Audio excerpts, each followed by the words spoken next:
Assalamualaikum warahmatullahi wabarakatuh. Waalaikumsalam warahmatullahi wabarakatuh. Sebelumnya mohon maaf kedatangan kami dari KUA Larangan ke kediaman Yai. Maksud dan tujuan dalam rangka untuk kebutuhan pendataan pondok pesantren sewilayah Kecamatan Larangan biar terdata, biar mudah terdeteksi. Kami membutuhkan data sedetail mungkin agar pondok pesantren di Kecamatan Larangan betul-betul akurat dan terjaga dengan baik secara administrasi. Mohon maaf bersama Kiai. Nama saya Muhammad Khairul Anwar. Biasa dipanggil Mamat. Kalau ini Lora.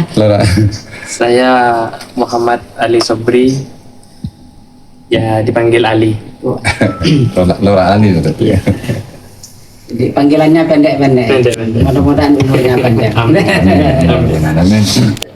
Ini Yai, pondok pesantren Kembang Kuning ini berdirinya itu tahun berapa, Mbak, dan siapa penggagas pertama kalinya sehingga banyak menelurkan banyak kiai yang bisa bermanfaat, berkiprah di masyarakat.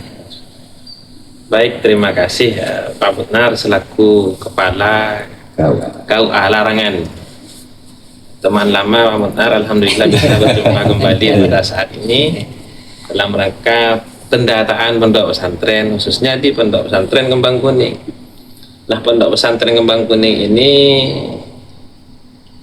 sudah berdiri sekitar 400 tahun yang lalu. Masya Allah.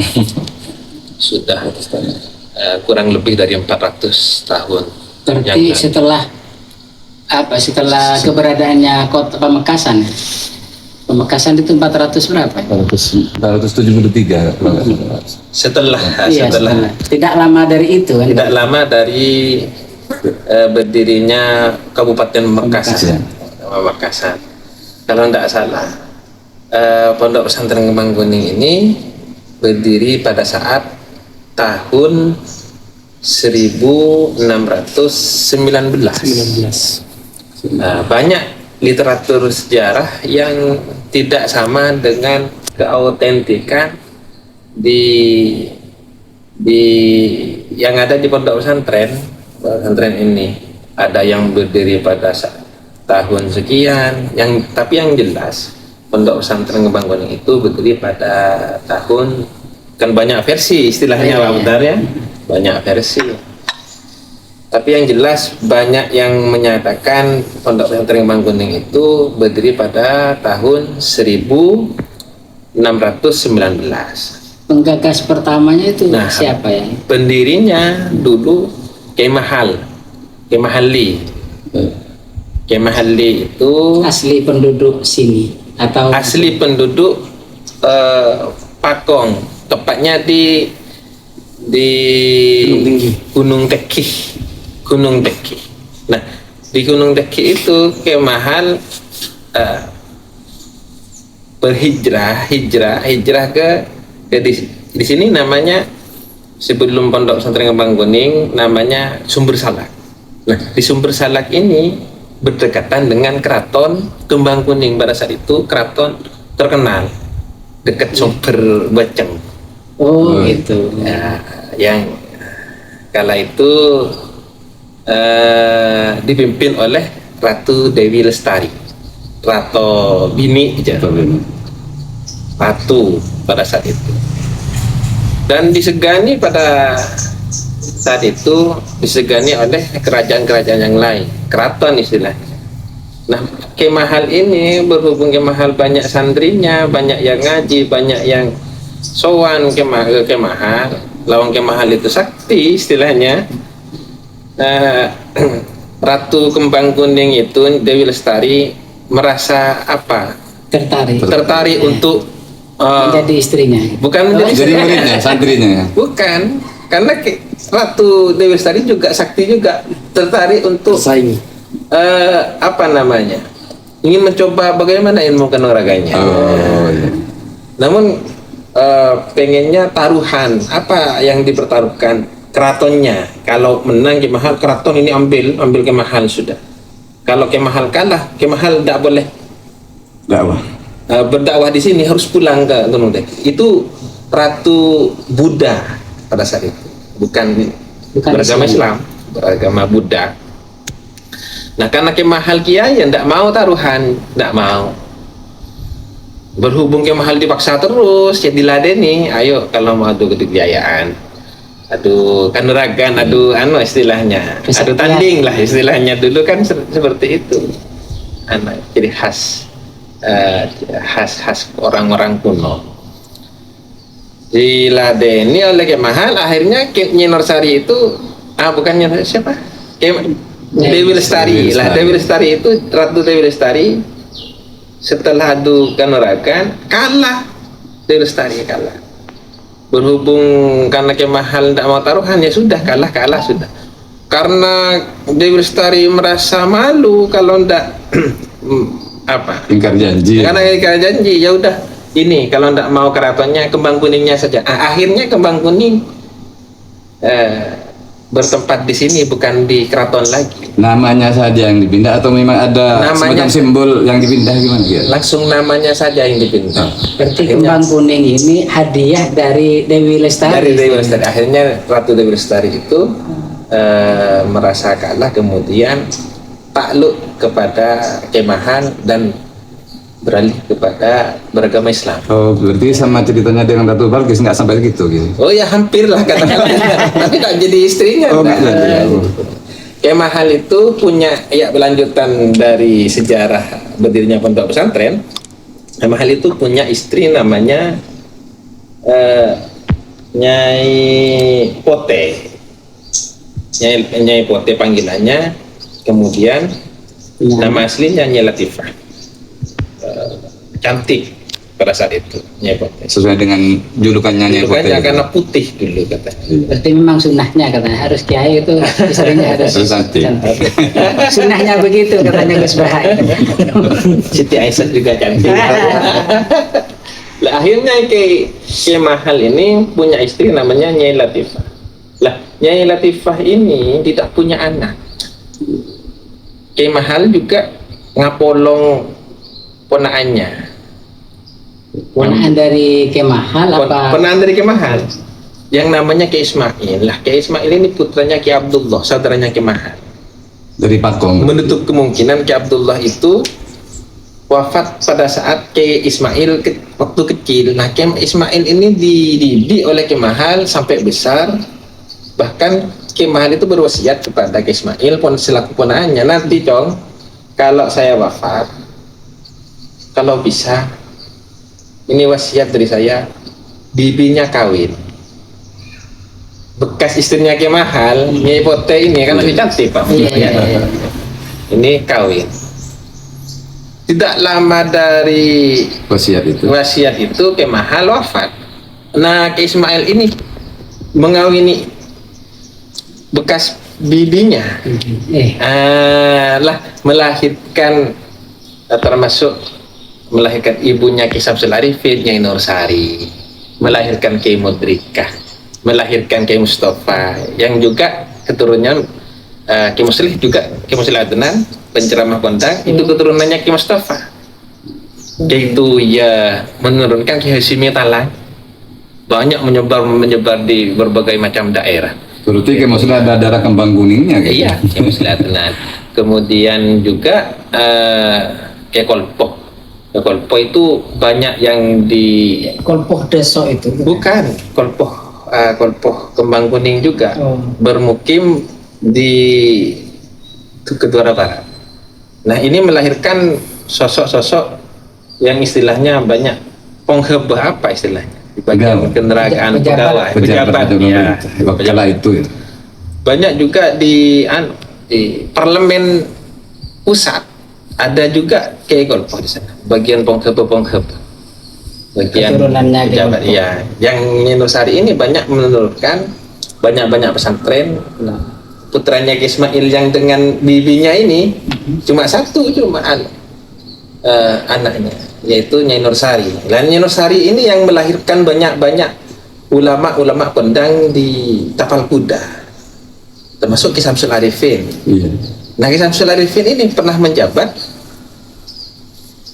sebagai pengasuh di Pondok Pesantren Kembang Kuning selama 5 tahun sebelum berhijrah ke Pondok Pesantren Sukoharjo. Nah, Ki Mudrikah juga melahirkan cucu yang namanya Izaini Abdul Mun'im, pendiri Pondok Pesantren Nurul Jadid. Itu keturunan Pondok Pesantren Kembang Kuning. Target yang Nyai Latifah mempunyai beberapa anak. Beberapa anak. Yang lain banyak yang keluar, termasuk Ki Mudrikah ke Galis ya, ke Galis larangan juga ya. Ada Galis Pamekasan. Ki Mudrikah, Ki Tuja keluar, semuanya keluar, Ki Mursaha keluar, Kiai yang lain keluar, termasuk yang Nyai Nursari yang meneruskan perjuangannya Ki Ismail. Menetap di sini. Nah, Nyai Nursari ini bersuami yang namanya Kiai Ruham. Kiai Ruham yang datangnya ada di Masjid Talang. Kiai Ruham ini datang Al-Falah. Iya, Al-Falah. Iya. Nah, Kiai Ruham ini datang ke Pondok Pesantren Kembang Kuning dalam rangka ikut sayembara juga. Karena Nyai Nursari itu dulu katanya cantik juga, lebih cantik lagi katanya. Jadi perebutan para raden-raden. Nah, raden-raden ini jadi memang mulai dulu berebutan orang cantik. Yang mengadakan sayembara pihak kerajaan atau pihak pesantren? Bukan pihak kerajaan, melainkan Nyai Nursari ini karena memang betul-betul cantik. Bahkan ada juga versi menyatakan Kembang Kuning itu terlahir dari kecantikan Nyai Nursari katanya, tapi bukan itu. Dikait-kaitkan istilahnya, tidak termasuk dari sejarah. Karena Kembang Kuning tadi menurut cerita itu dari keraton. Ya. Nyai Nursari ini cantik, jadi perebutan banyak lora-lora istilahnya. Terus yang menang Kiai Ruham. Ya, dari Kiai Ruham ini mungkin yang banyak. Kiai Ruham ini yang menurunkan, Kiai Ruham yang meneruskan Kiai Ismail. Kiai Ruham ini setelah wafat diteruskan oleh Kiai Samsul Arifin. Karena Kiai Jamaluddin langsung ke Mekah. Kakaknya, yang namanya Kiai Jamaluddin kan punya anak 6. Kiai Jamaluddin, abahnya Kiai Toha Sumber Gejep. Nah, itu kan dari Kembang Kuning juga, Pak. Setelah Kiai Jamaluddin, Kiai Zainuddin nomor 2. Kiai Zainuddin ini abahnya Kiai Ruham mempunyai putra. Kiai Jamaluddin, Kiai Zainuddin, pertama Kiai Jamaluddin, Kiai Samsul Arifin, Kiai Zainuddin. Kiai Jamaluddin ini abahnya Kiai Toha, Kiai Samsul Arifin Sukoharjo abahnya Kiai As'ad, Kiai Zainuddin abahnya Kiai Mudhar. Kemudian ke Menawar, mbahnya Kiai Azaim Ibrahimi Talangin. Sukoharjo, pengasuh Sukoharjo. Ya karena ini 4 sudah ya. Kiai Abdul Latif. Kiai Abdul Latif ini yang meneruskan setelah Kiai Samsul Arifin. Yang meneruskan di sini. Ya. Karena Kiai Abdul Latif ini bersama Kiai Samsul Arifin di sini tandemnya ada di sini. Yang ditempati ini. Di tempat ini di dalam ini ada dua rumah. Rumahnya Kiai Samsul Arifin dengan Kiai Abdul Latif. Kakak berarti yang sempat mengembangkan, bukan istilahnya Arabes, membabat tanah Sukoharjo bersama-sama, bawa santri dari Kembang Kuning kurang lebih dari 10 orang itu membabat tanah di Sukoharjo. Singkat cerita Kiai Abdul Latif itu yang membabat, yang Arabes alas, Kiai Samsul Arifin yang morok katanya seperti itu. Punya 2 rumah di sana. Agak berhubungnya Nursari songkan di sini, Kiai Abdul Latif suruh pulang untuk meneruskan perjuangannya. Kiai Ruham juga dia di Kembang Kuning menggantikan kakaknya Kiai Samsul Arifin kan sudah punya pesantren di Sukoharjo. Kiai Abdul Latif punya anak Ki Abdul sebentar, Abdul Latif ini nomor 5 kan? Iya. Nomor 6 ada lagi Ki Abdul Majid Bajul Mati di Banyuwangi. Banyak juga penerusnya di Malang, di mana itu banyak pesantren-pesantren keturunannya Ki Abdul Majid. Keturunan Kembang Kuning juga. Nah, Ki Abdul Latif ini pengasuh keberapa? Pertama Ki Ismail, yang kedua yang pertama Ki Mahal, Ki Ismail, ponakannya, kemudian diteruskan oleh menantunya Ki Ruham, setelah Ki Ruham Ki Samsul Arifin menjabat selama 5 tahun. Lalu aduko ke Sukorejo. Sebelum di Sukorejo, kemudian Ki Abdul Latif, saudaranya, adiknya. Ki Abdul Latif mempunyai anak, mempunyai menantu juga Ki Lazim yang dari Arongan istilahnya, yang ada kaitannya dengan Pak Mudnar ini, hubungan saudara antara Pak Mudnar dari Ki Lazim, datang dari Arongan, dari Kending, termasuk dari Ki Rawi ini.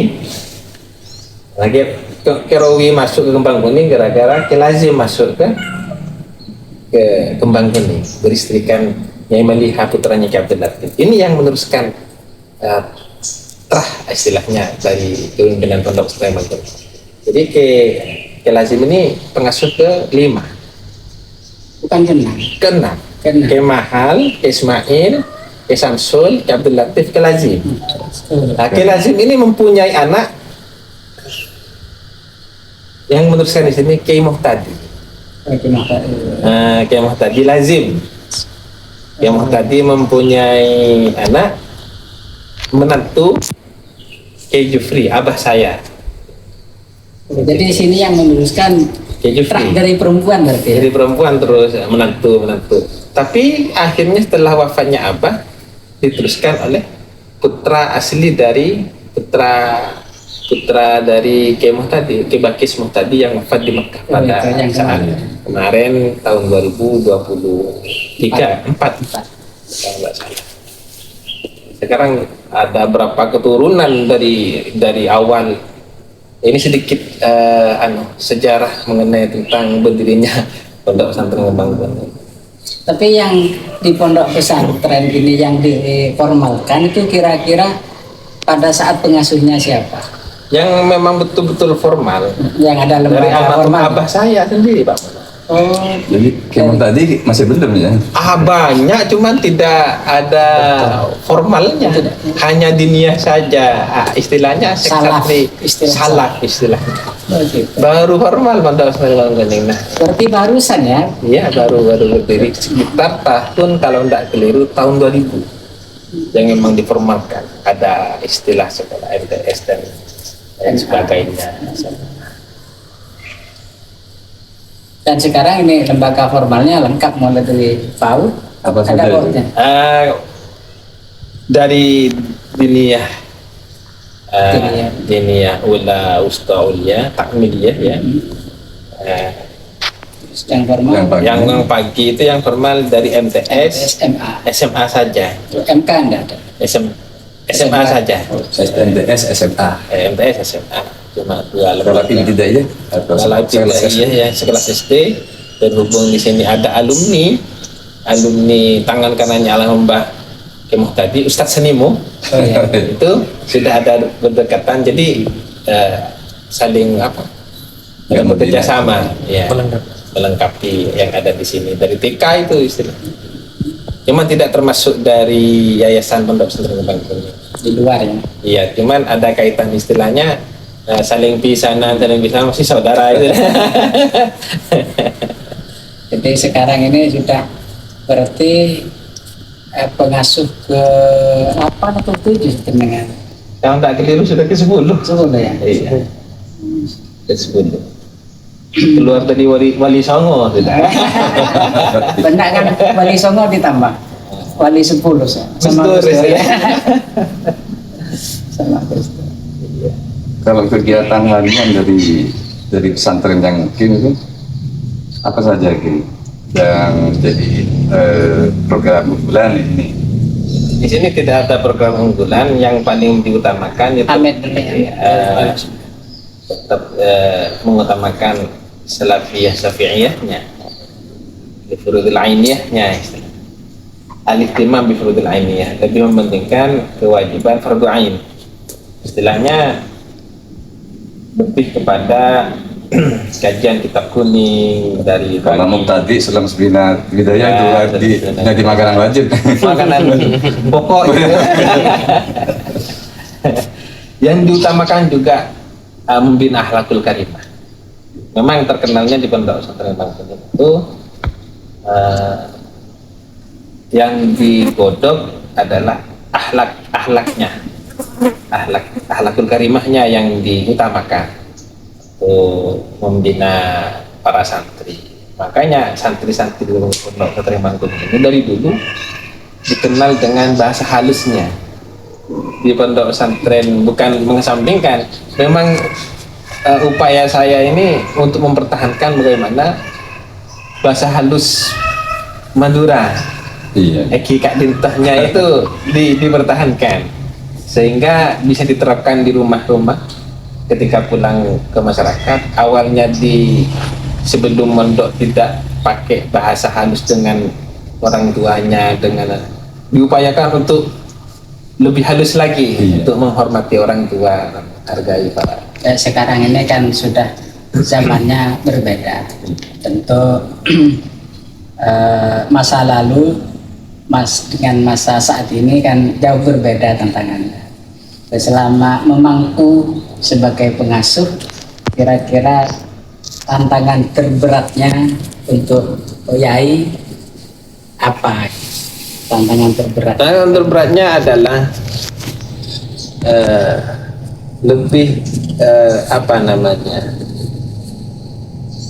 untuk mengimbangi zaman yang ada pada saat ini, termasuk ada terobosan dari adik saya ini untuk meningkatkan biptek dan lain sebagainya, untuk teknologi anak-anak untuk belajar komputer juga dengan bahasa-bahasa asing seperti bahasa Arab, bahasa Inggris.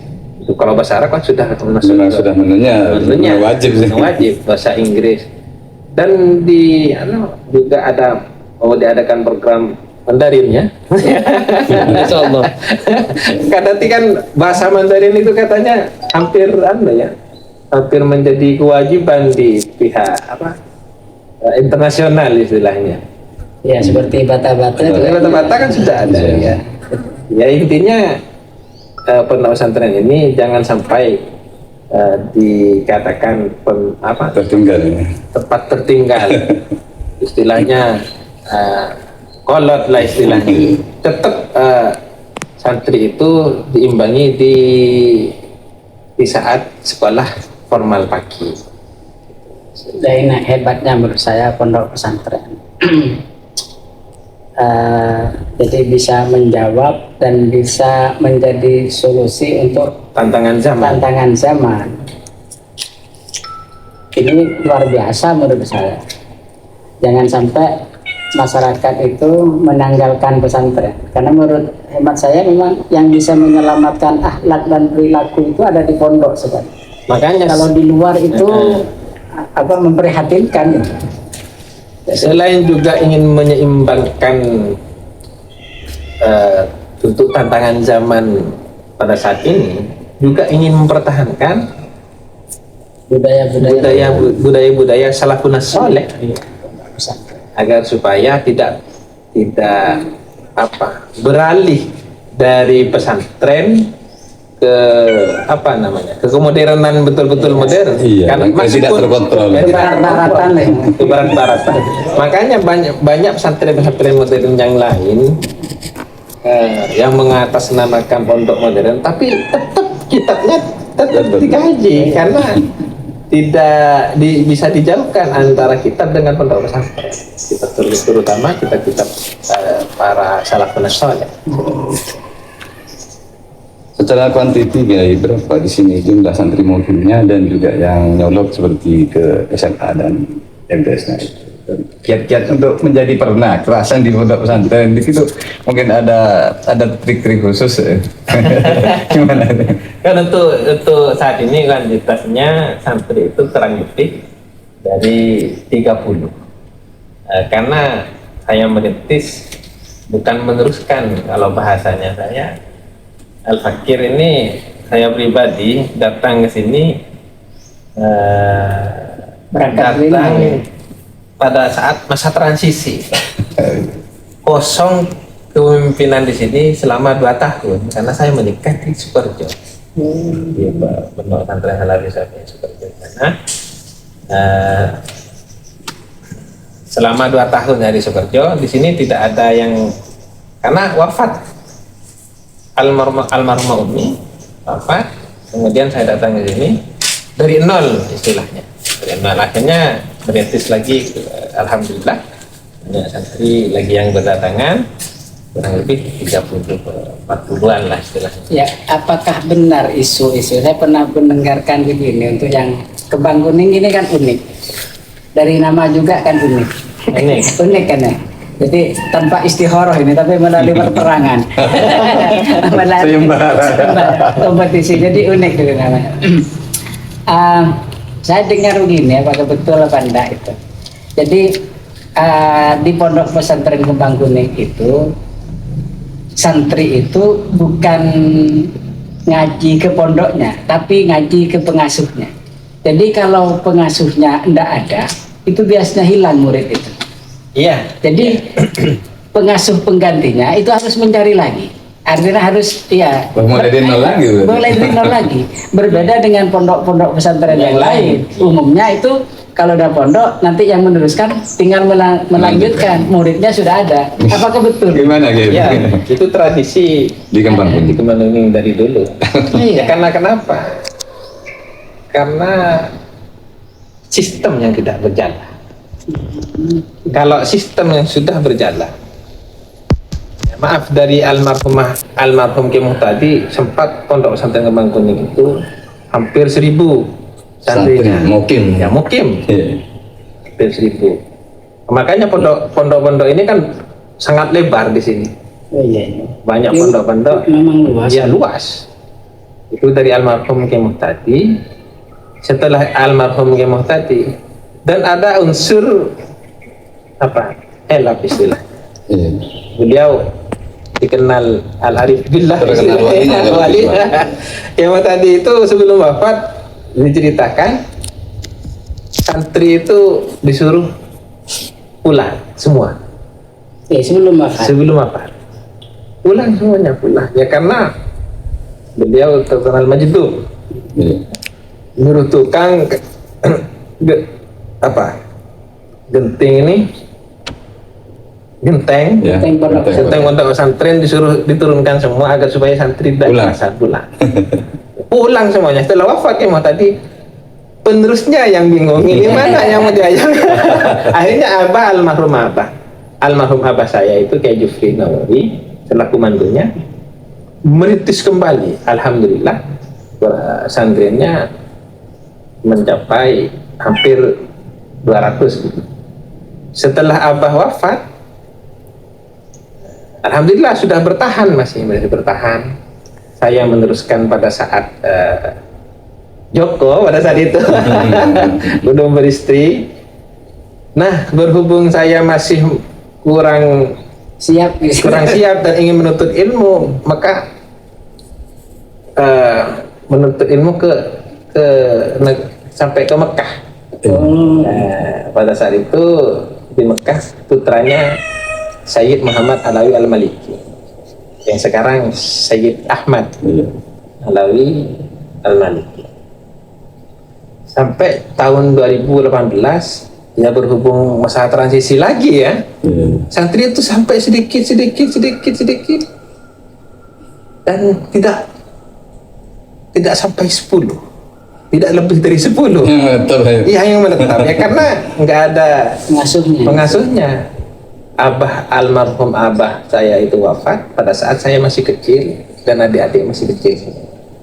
Jadi banyak, ada juga ilat-ilatnya yang lain yang menjadi penyebab istilahnya, cuman pada umumnya seperti itu. Akhirnya saya menikah, sampai ke sini menikah, ditambah lagi tinggal lagi ke Sukorejo, menetap di Sukorejo selama 2 tahun. Akhirnya kembali ke sini, tambah nggak ada lagi. Akhirnya berhubung saya sudah call untuk bersama-sama untuk mikir bersama adik-adik saya untuk bagaimana Pondok Pesantren Kembang ini agar supaya sistem yang berjalan nanti umpama yang mudah-mudahan kita sama-sama panjang umur dan barokah. Nanti kalau sistem yang berjalan insya Allah tetap Jadi muridnya ya, berubah ya. Ya, betul katanya Pak siapa ini? Pak Anwar ini kisi-kisinya bagaimana supaya anak akan kekerasan. Modal utamanya dari walinya, dari orang tuanya. Kalau pengen kerasan, anaknya harus digodok dari awal. Kan banyak wali santri, orang tua sekarang pengen anaknya mondok, bagaimana? Cuman tidak bisa dari anaknya sekarang kebanyakan. Kan tuntutan zaman sekarang banyak anak siswa setelah dari SD pengen naik sepeda gitu. Bebas pengen bebas seperti itu. Cuman tidak bisa banyak orang tuanya berbuat banyak untuk ngontrol anaknya, karena sekarang kan anaknya sudah anak-anak sekarang itu banyak yang tidak terocak istilahnya. Itu pengaruh HP juga, ya, pengaruh pergaulan dan sebagainya. memang berat sekarang jadi pengasuh. Jadi orang tua pengen anaknya jadi anak yang soleh dan soleha. Cuman didikan orang tua tidak dididik untuk menjadi anak soleh dan soleha. Iya. Pertama, terus yang kedua juga pingin anaknya jadi anak soleh dan soleha, cuman tidak pasrah sepenuhnya kepada guru. Akhirnya salah sedikit. Iya metaki, otak masalah sekone guru nih saya kira.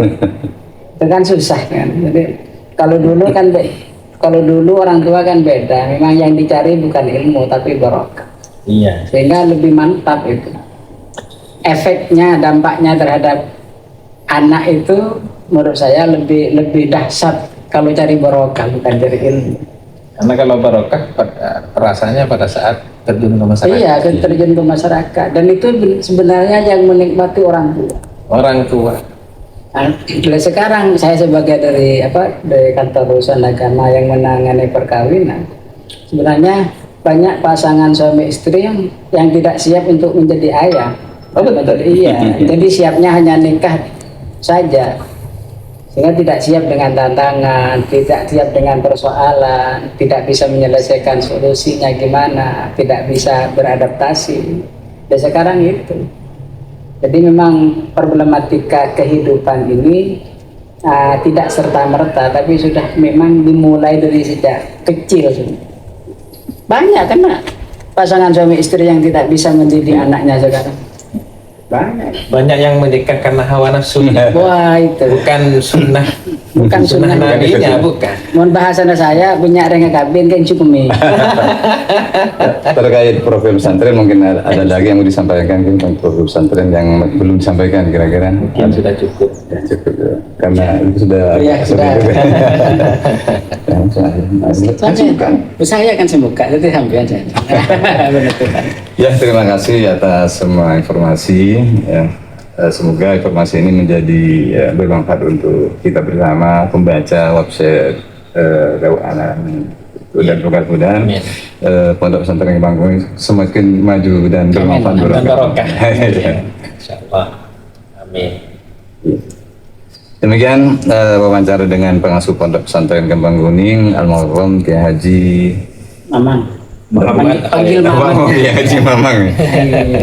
Asma lengkapnya siapa Muhammad Khairul Anwar. Iya. Terima kasih Kiai. Iya, sama-sama. Assalamualaikum warahmatullahi wabarakatuh. Waalaikumsalam.